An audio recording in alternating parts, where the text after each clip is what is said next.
¿Qué tal? ¿Qué tal? Muy buenas noches, tengan todos y todas. Estamos en una emisión más de su programa El Itacate. Y estamos en esta nochecita de martes 3 de septiembre del 2024. Y pues vamos a hablar de un tema que, bueno, ya no tocamos de manera más profunda, que, bueno, pues fue este tema de la famosa sobrerepresentación, que en alguna medida, bueno, pues es consecuencia y producto de todo lo que se dio a nivel resultados el 2 de junio. Y en este caso, bueno, pues vamos a hablar un poquito sobre pues los antecedentes y toda la composición de lo que, bueno, pues algunos grupos inconformes han llamado la sobrerepresentación, sobre todo en la parte legislativa. Y también vamos a hablar un poquito sobre lo que, bueno, ya sería el argumento que estaría eliminando esa parte. Entonces, bueno, pues como pudimos ver en días anteriores, desde el Instituto Nacional Electoral y desde el Tribunal Electoral del Poder Judicial de la Federación, hubo muchísimas presiones, muchísimas protestas alrededor, sobre todo desde los grupos opositores, sobre el tema de la representación.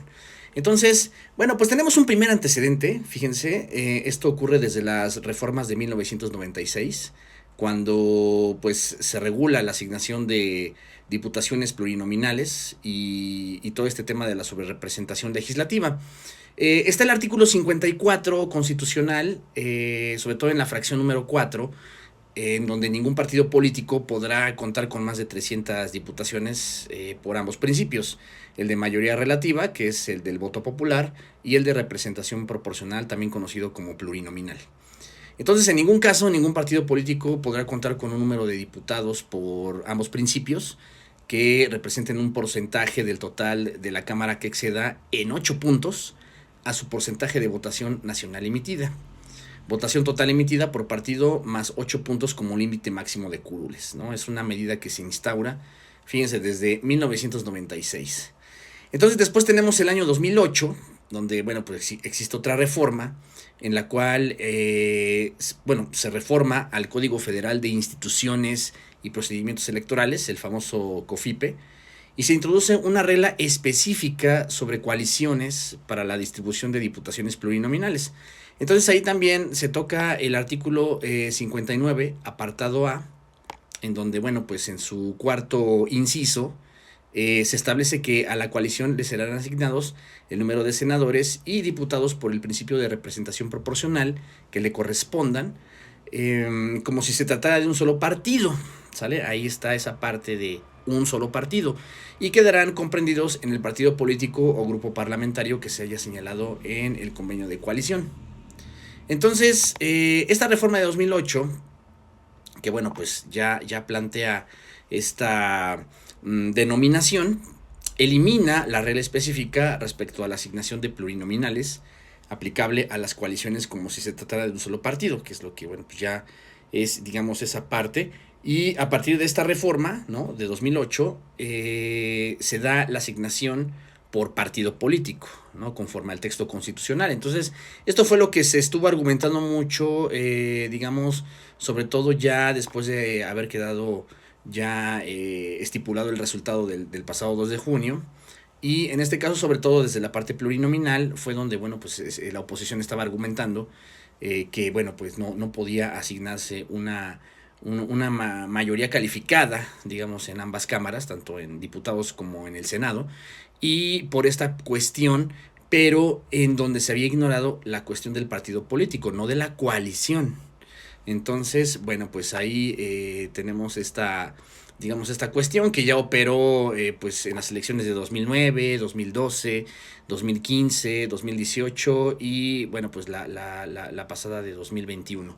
Entonces, bueno, pues ahí en este caso, ya para lo que fue esta, digamos, proyección o integración de la 66ª legislatura, ¿no?, que va a operar del 2024 al 2027, bueno, pues como lo habíamos mencionado en videos anteriores y ya como quedó el número de curules ya distribuido y establecido, entonces ya como conclusión se tendría que, bueno, pues no existe tal sobrerepresentación considerando estos preceptos constitucionales, estos antecedentes, estos referentes que, bueno, pues ya hemos mencionado, en donde, bueno, pues no más de 300 curules por partido, en este caso, pues es por partido, no por coalición. No estamos hablando de Morena y sus aliados, únicamente de Morena. Por separado, lo mismo el Partido del Trabajo y el Partido Verde Ecologista.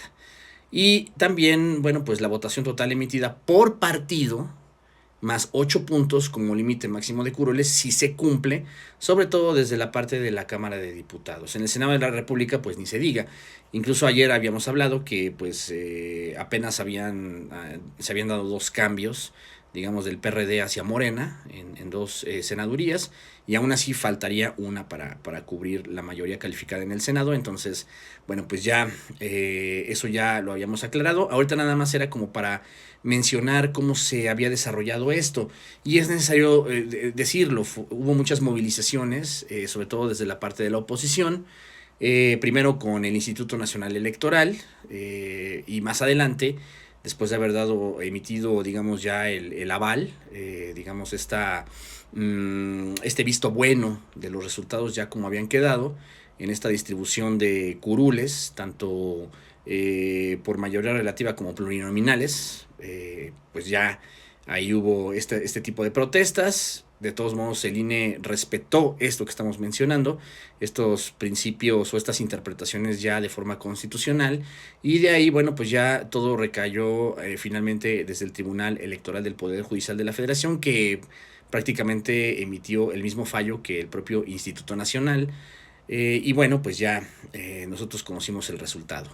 Así es como ya se configuran esta legislatura número 66 a nivel nacional, y bueno, pues ahora ya comienza lo que ya sería el Plan C, que bueno, pues ya el Plan C es algo de lo que se hablaba desde febrero pasado, ¿no? En este año 2024, desde este paquete de reformas que la Presidencia de la República presenta, ¿no? Ajustes a la Carta Magna.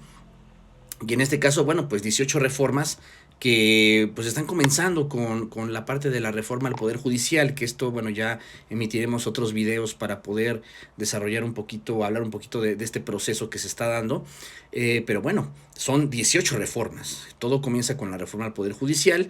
Más adelante pues habrá una reforma al sistema político, que bueno, pues ya hablaría de la composición incluso de los propios órganos del Estado.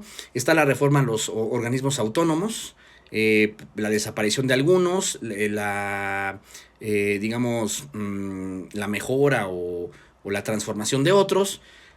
También estaría una cuarta reforma con los cambios al sistema de pensiones, ¿no? Revertir ciertas reformas a las pensiones tanto de 1997 como del 2007.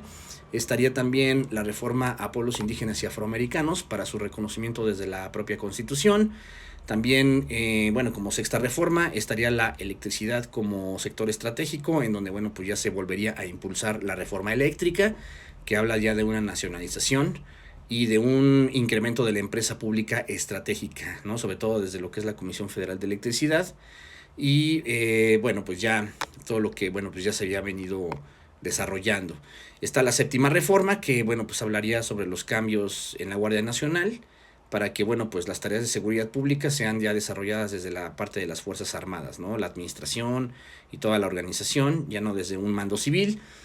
También estaría la octava reforma, que es el sistema de salud universal, que bueno, pues ya es un proyecto que estaría en alguna medida ya integrando ya una sola estructura.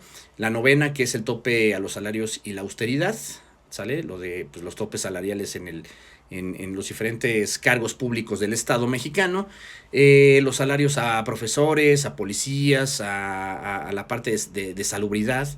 Un blindaje salarial es lo que se estaría proponiendo.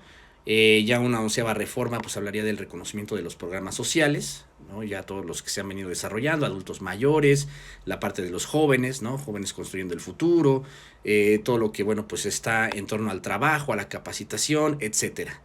El cerco contra el fentanilo sería la treceava. La catorceava serían vapeadores y cigarrillos electrónicos en una regulación. La quinceava, acciones sobre el maíz, el agua y el fracking.